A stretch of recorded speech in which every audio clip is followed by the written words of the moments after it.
They've now given cover for the terror group to keep up its war against Israel, keep the hostages, and just hold out. He said himself, till September. In a word, despicable.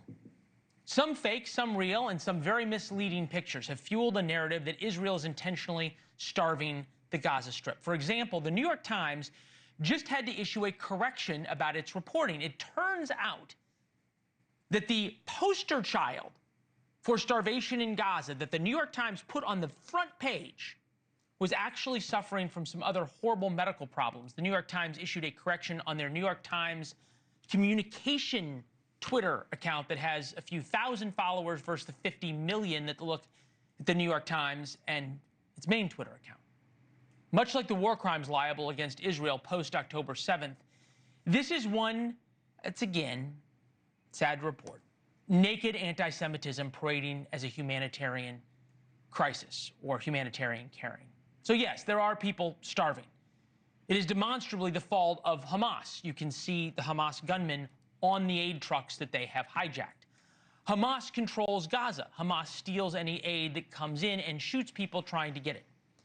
Hamas could get a ceasefire and end the war and any suffering that exists in Gaza by tomorrow. All they have to do is release the hostages. They refuse to do so. With us now, Ambassador Nathan Sales, former acting undersecretary for civilian security, diplomacy, human rights under Trump's first term, former ambassador at large, and coordinator for counterterrorism. And now that I've read your bio, we don't have time for the segment. Good to see you. It's good to see you, sir. I hate saying this because I think it is really an awful statement to have to say. Hamas and much of the Arab world views the suffering of Palestinians as a feature, not a bug, because they can blame Israel. Exactly right. Hamas has an interest, a perverse interest in the suffering of the Palestinian people. And that's why this war continues. Like you said, Leland, the war could be over tomorrow. Israel's ready for there to be peace. And Hamas has the keys to the kingdom. All it has to do, release the hostages and go into exile. But it won't. And that tells you everything you need to know about Hamas's twisted priorities. Killing as many Jews as possible. And if it just so happens that a couple Palestinians die or starve in the process, so much the better, because you can use that as information warfare against Israel. Now, let's be clear. Israel needs to do more. The scenes in Gaza are heartbreaking, and there is real need, and we need to get more aid in there. I guess the question, though, is that even if you do get real aid in there, and Israel, quote-unquote, does more, Hamas is only going to steal it. I don't... The ask, and what's telling to me that this is about Israel and not about the New York Times bleeding hearts caring for starving children, in Yemen, the United Nations, March 2025, 1 in 2 children under the age of 5 is affected by severe malnutrition. 540,000 girls and boys, far more than the amount in Gaza, but because they can't blame Israel, I've not heard anyone talk about the famine in Yemen. I've heard no one protesting about it. I've seen nothing from the UK Prime Minister. No Jews, no news, as the saying goes. There's suffering all across Africa. There's suffering in Asia, but nobody's covering it because it doesn't fit into a convenient narrative that can be used to blame Israel in particular and Netanyahu even more so. So your point is exactly right. Hamas will steal any aid that comes in through established channels.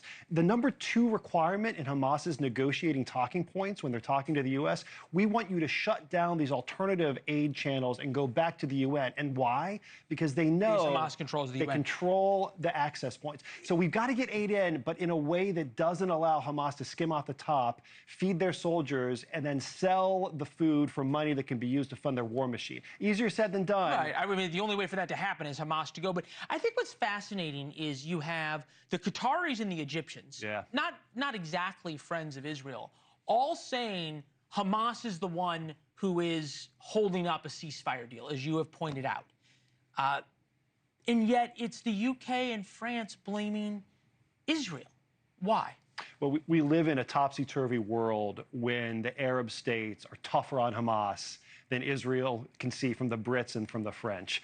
I think it's not just morally counterintuitive for the Brits and the French to be doing what they're doing. It's actually counterproductive. We are farther away from peace as a result of what Macron and Starmer are saying. How do you think Hamas is going to react? They're emboldened. Do you think they're going to make concessions? No.